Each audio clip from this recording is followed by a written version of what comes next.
Sa araw, ito po yung ano natin, buhok ni client. Gagawin natin to package ito guys, ribbon, hair color, plus Brazilian dito. Gagawin natin. Dry na yung buhok niya guys. Kailangan natin ito. Kaya maingat tayo pag gagawa tayo ng ganitong buhok. Kasi may kulay siya. Dry na. Ayan po. Pagandahin natin, habangan nyo. Mamaya, ano natin. Ay, sorry.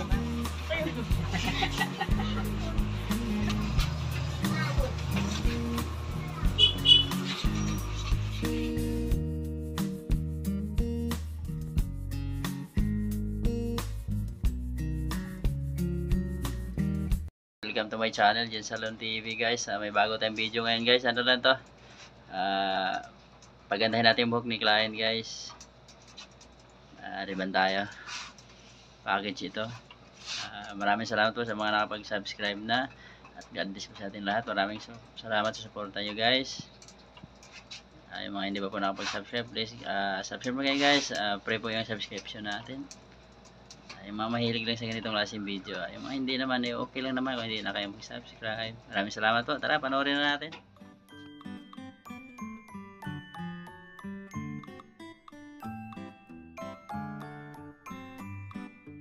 Sa araw, ito po yung ano natin, buhok ni client. Gagawin natin to package ito guys, ribbon, hair color, plus Brazilian dito. Gagawin natin.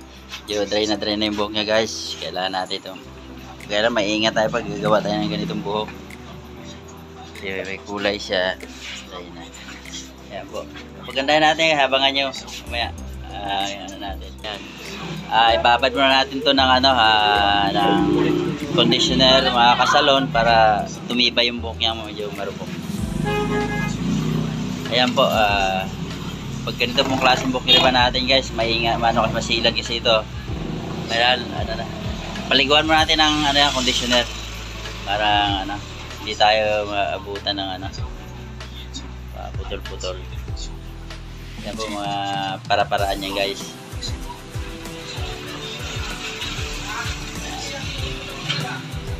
Mga kasalon, apply na natin rebonding cream number 1.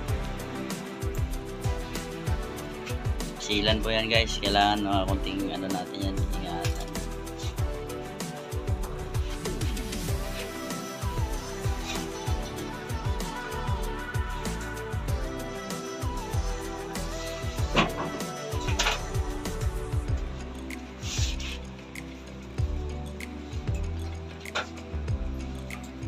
Pagka dito kasi nire-rebang kung di ako Silan kasi kailangan Brazilian pwede. pupos ka dito. Brazilian kasi lang siya, yung Guys.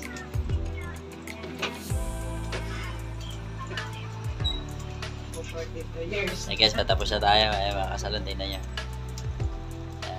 Tapos ito hindi ito magtatagal, maluluto agad yung buhok na to kasi manipis na marupok, sagana sa kulay.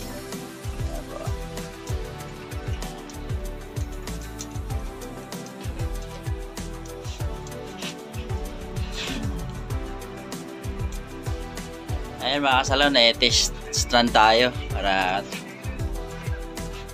dyan natin makikita kung luto na ba. Lagi yung tandaan guys, pag binuhol mo, nagalaw pa, ibig sabihin ano pa yon, hindi pa luto yon. Pag yung hindi na talaga siya gumagalaw, ayun, pwede na banlawan yon.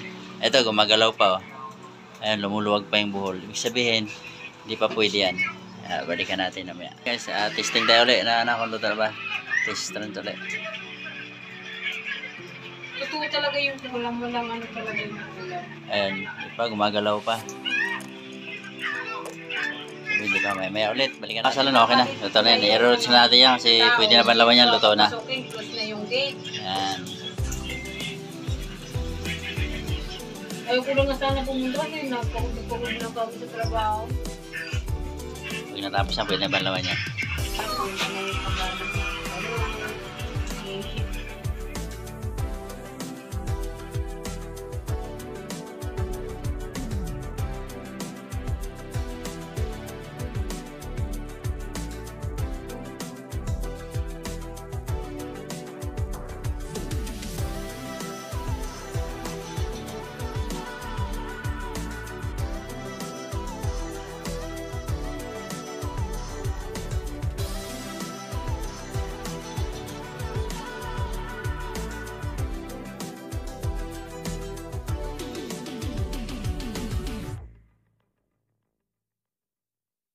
Bye.